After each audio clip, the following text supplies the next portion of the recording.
आप सभी लोगों को साल 2025 जो कुछ ही घंटों में शुरू होने वाला है उस साल की बहुत बहुत मुबारकबाद।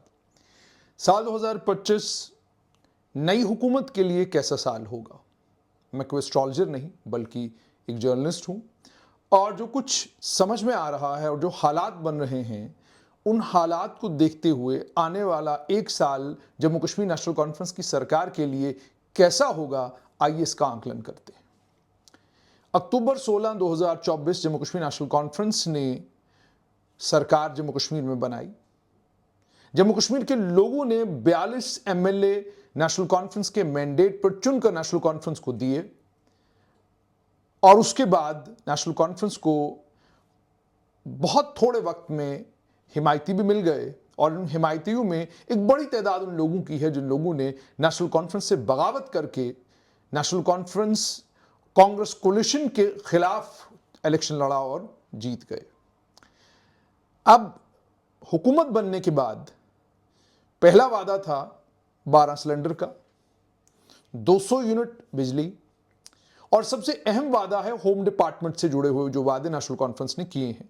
उन तमाम वादों पर फिलहाल मुकम्मल तौर पर नेशनल कॉन्फ्रेंस ने खामोशी इख्तियार की हुई है और उस पर नेशनल कॉन्फ्रेंस फिलहाल बात भी नहीं करना चाहती है, क्योंकि ऑलरेडी नेशनल कॉन्फ्रेंस ने अलग अलग अपने ट्विटर हैंडल्स के जरिए, सोशल मीडिया के जरिए ये बात लोगों तक पहुंचाई है, अखबारों के जरिए भी कि जनाब ट्रांजैक्शन ऑफ बिजनेस रूल्स मरकजी सरकार ने बनाने हैं, वो बन के जब आएंगे तो उसके बाद तय होगा कि हमें क्या करना है। हमें वो काम नहीं करने देते, इसलिए हमको परेशानी हो रही है, ये बात वो कह रहे हैं। हालांकि बाद में चीफ मिनिस्टर उमर अब्दुल्ला ने खुद कहा कि transaction of business rules Jammu Kashmir की सरकार ने बनाने हैं, वो हम बनाएंगे, लेफ्टिनेंट गवर्नर के पास जाएंगे, मोहर लगेगी, बात आगे बढ़ेगी। मगर अब साल 2025 कैसा रहेगा मुख्यमंत्री उमर अब्दुल्ला के लिए? इस साल 2025 का सबसे बड़ा चैलेंज उमर अब्दुल्ला के लिए रिजर्वेशन का मामला है। Rationalisation of reservation Aahista Aahista Kashmir में ट्विटर स्पेसेस से निकलकर, सोशल मीडिया की स्पेस से निकलकर अब मस्जिदों के मेंबरों तक और खानकाहों तक पहुंच चुका है। इस पर कश्मीर में उन मजहबी जगहों पर बात होनी शुरू हो गई है जिन जगहों पर बात होने का मतलब यह है कि यह मामला जब तूल पकड़ेगा तो हुकूमत के लिए परेशानी का बाइस बन सकता है। दूसरी बड़ी परेशानी उमर अब्दुल्ला के लिए यह है कि 200 यूनिट मुफ्त बिजली कहां से लाएंगे, कैसे लाएंगे और कैसे 200 यूनिट बिजली मुफ्त जम्मू कश्मीर के लोगों को देंगे, यह दूसरा बड़ा चैलेंज। तीसरा बड़ा चैलेंज उनके लिए 12 गैस सिलेंडर हैं जो उन्होंने वादा किया है कि वो जम्मू कश्मीर की आवाम को मुफ्त 12 गैस सिलेंडर दिए जाएंगे। उसके बाद होम डिपार्टमेंट से जुड़े हुए बहुत सारे वादे हैं, जिन वादों में एक बड़ा अहम वादा यह है कि वेरिफिकेशन के मामले में जो रवैया सीआईडी डिपार्टमेंट का और लेफ्टिनेंट गवर्नर के प्रशासन का रहा है, उस रवैये को बदलने की बात उमर अब्दुल्ला ने की है। आतंकवाद में लिप्त जो लोग हैं, उनके बच्चे अगर सरकारी मुलाजमत में आते हैं, उनको लेकर सरकार की वाज़ेह पॉलिसी है कि अगर आपके पिताजी, आपका भाई, आपका रिश्तेदार कोई भी दहशतगर्दी में शामिल मिला तो आपके लिए सरकारी मुलाजमत का रास्ता जरा मुश्किल हो जाएगा। कईयों के लिए तो बंद भी हो गया। तो इसे पलटने का काम उमर अब्दुल्ला कैसे करेंगे? पब्लिक सेफ्टी एक्ट को रिवोक करने की बात उमर अब्दुल्ला ने की है। हाइड्रोइलेक्ट्रिक प्रोजेक्ट्स को लेकर उन्होंने बात की है। ग्रेटर ऑटोनॉमी को लेकर उन्होंने बात की है। जेएंडके रीऑर्गेनाइजेशन एक्ट को कैसे कमजोर किया जा सकता है, जो असरात जेएंडके रीऑर्गेनाइजेशन एक्ट की जम्मू कश्मीर पर पड़े हैं, उन असरात को कैसे कम किया जा सकता है, उस पर काम करने की बात उन्होंने अपने इलेक्शन मैनिफेस्टो में की है। उन्होंने अपने इलेक्शन मैनिफेस्टो में यह बात भी की है कि हम पूरी कोशिश करेंगे शद्दोमद के साथ कि आर्टिकल 370 और 35A इसे दोबारा से जम्मू कश्मीर में लागू करवाया जा सके। लंबी फहरिस्त है वादों की जो मुख्यमंत्री उमर अब्दुल्ला ने अपने इलेक्शन मैनिफेस्टो में की थी। अब इस एक साल के वक्फे में इनको ये तमाम वादों पर ये खरा उतरेंगे या नहीं उतरेंगे, इस पर तमाम लोगों की नजर रहेगी। और इतनी परेशानी उमर अब्दुल्ला को बाहर से नहीं है जितनी परेशानी उमर अब्दुल्ला को अंदर से है।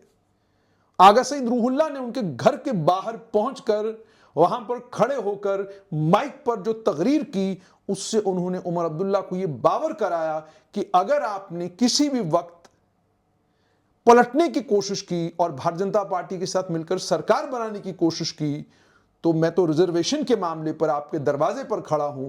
कल अगर ऐसा कोई भी आपने फैसला किया तो उसके सियासी नताइज कुछ भी हो सकते हैं। ये मैसेज डिलीवर करने की उन्होंने कोशिश की। ये मैं नहीं, बल्कि जो नेशनल कॉन्फ्रेंस की लीडरशिप के कुछ बड़े अहम लोग हैं वो ये बात कर रहे हैं।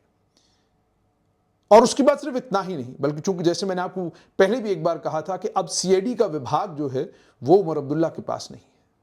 अब एडीजीपी सीआईडी उमर अब्दुल्ला को रिपोर्ट नहीं करते, इसलिए उमर अब्दुल्ला को नहीं मालूम कि जिस दिन आगा सईद रूहुल्लाह उनके घर के बाहर खड़े हुए, शाम को कितने लोगों ने आगा सईद रूहुल्लाह को फोन करके उनको मुबारकबाद भी दी और यह कहा कि अगर वाकई जो स्क्रिप्ट लिखी गई है उसमें कोई तब्दीली हुई तो हम आपके साथ खड़े होंगे। जब वक्त आएगा तब खड़े होंगे कि नहीं होंगे, या कहीं ये ना हो कि आगा सईद रूहुल्लाह के साथ वही हो जो गुलाम नबी आज़ाद के साथ मरकज में हुआ कि 21 ने कहा कि आप चलिए हम साथ आएंगे, वो निकले, तो 20 ने कहा कि हम वापस वहीं जाएंगे जहां हम थे।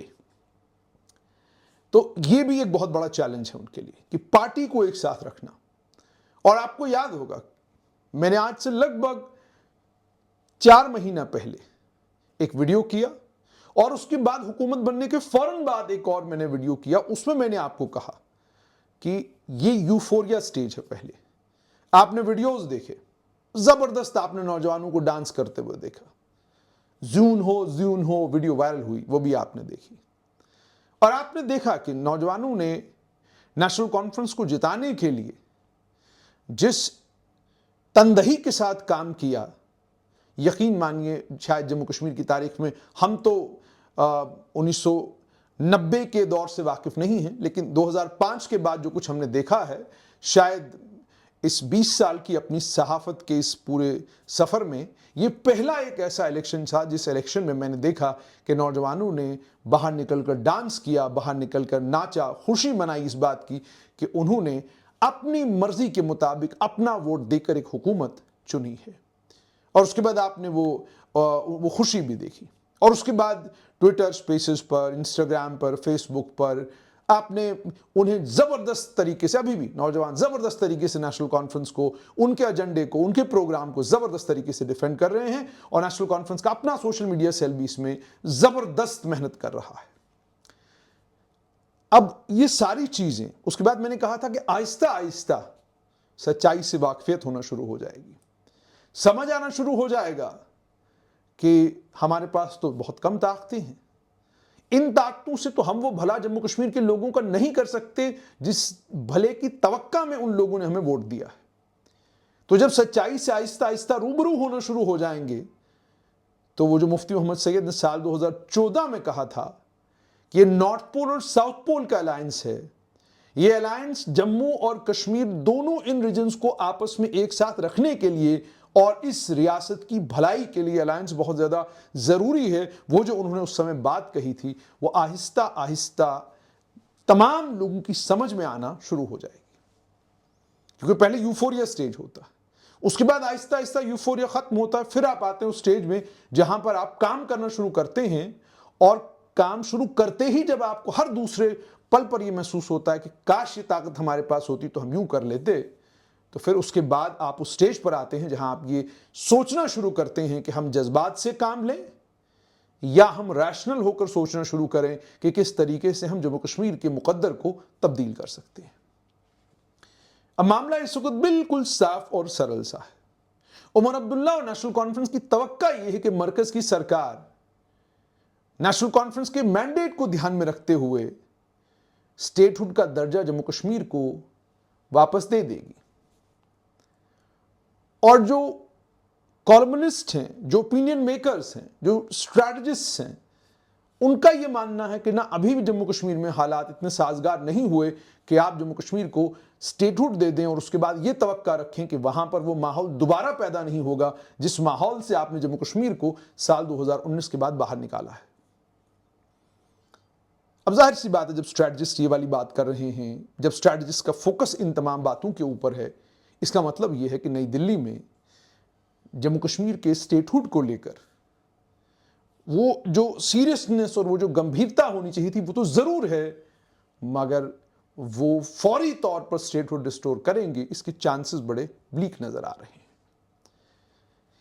तो अब जैसे मैंने आपको कहा कि ये एक साल में ये भी तय हो जाएगा कि क्या उमर अब्दुल्ला नई दिल्ली का कॉन्फिडेंस जीतकर नेशनल कॉन्फ्रेंस की क़यादत में हुकूमत होकर स्टेटहुड को रिस्टोर करवा पाएंगे। अगर ये नहीं हुआ तो ये भी जबरदस्त परेशानी होगी उनके लिए।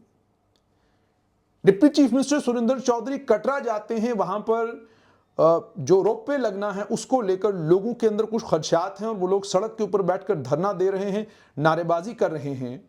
सुरेंद्र चौधरी जाकर उनको डिप्टी सीएम समझाते हैं और वहां जब deputy chief minister Jammu Kashmir का ये कहे कि जो लोग आपके साथ ज्यादती करते हैं उनका भी भला नहीं होगा, तो इससे आपको ये समझ आ जाता है कि वो ये बात कह रहे हैं कि हमारे पास वो ताकत नहीं जो हाउसिंग एंड अर्बन डेवलपमेंट मंत्री के तौर पर ताकत हमारे पास होनी चाहिए थी। हम कटरा को लेकर जो फैसला housing and urban development department में लेना चाहें हम लेते और इस मसले का निपटारा करते। तो इसलिए मैंने कहा कि आहिस्ता आहिस्ता जब आप सच्चाई से वाकिफ होना शुरू होते हैं, आपको पता चलता है कि आपकी ताकतें बड़ी महदूद हैं, आपको पता चलता है कि आप लोगों का जमीन पर भला नहीं कर पाएंगे, आपको पता चलता है कि रैशनलाइजेशन रिजर्वेशन आसान मामला नहीं है, और आपको यह भी पता चलता है कि आपकी पार्टी के अंदर आप अगर कोई भी नया सियासी कदम उठाने की कोशिश करते हैं, उस पार्टी के अंदर मुखालिफ बैठे हुए हैं जो आपको ऐसा करने नहीं देंगे, तो साल 2025 उमर अब्दुल्ला के लिए जबरदस्त मुश्किलों भरा साल होगा। लेकिन एक बड़ी अच्छी बात है जो हुकूमत के बनते ही नजर आनी शुरू हुई है कि उमर अब्दुल्ला के रुख में, उमर अब्दुल्ला की तबीयत में और उमर अब्दुल्ला के काम करने के तरीके में मुकम्मल तब्दीली है। ये वो साल 2009 से 14 वाले उमर अब्दुल्ला नहीं है, थोड़ा मुख्तलिफ है। ये कोशिश करते हैं कि बिल्कुल निचले स्तर तक जाकर मालूम करने की कोशिश करें कि परेशानी कहां पर है। एक मां अपनी बच्ची के लिए जिसे कैंसर के मर्ज में मुब्तला थी, वो मां अपनी बच्ची के लिए परेशान थी, उसको सर छुपाने की जगह नहीं थी। यकीन मानिएगा कि मुख्यमंत्री उमर अब्दुल्ला ने मुख्यमंत्री होते हुए आउट ऑफ द वे जाकर उस बच्ची के सर छुपाने की जगह का फौरन बंदोबस्त किया। कई और जगहों पर उनके नोटिस में कोई बात अगर आई तो फौरन उस मामले में उन्होंने एक्शन किया। यही चीज लेफ्टिनेंट गवर्नर मनोज सिन्हा के मामले में भी कही जा सकती है। 2-3 बड़े संगीन मामले जब उनके जेर गौर आए, उन्होंने फौरन उस मामले में कार्रवाई की और इंश्योर किया कि वो गरीब आदमी, वो कमजोर आदमी, उसको तकलीफ न पहुंचे, उसको परेशानी न हो। तो इसका मतलब ये है कि लेफ्टिनेंट गवर्नर मनोज सिन्हा हो या मुख्यमंत्री उमर अब्दुल्ला हो, दोनों कोशिश कर रहे हैं कि लोगों की परेशानियों को दूर किया जाए। मगर डेमोक्रेटिकली इलेक्टेड मुख्यमंत्री जम्मू कश्मीर के उमर अब्दुल्ला, तवक्कात लोगों की उनसे वाबस्ता है और वो जानते हैं कि उनके लिए काम बहुत मुश्किल है। साल 2025 पीडीपी के रिवाइवल का साल हो सकता है।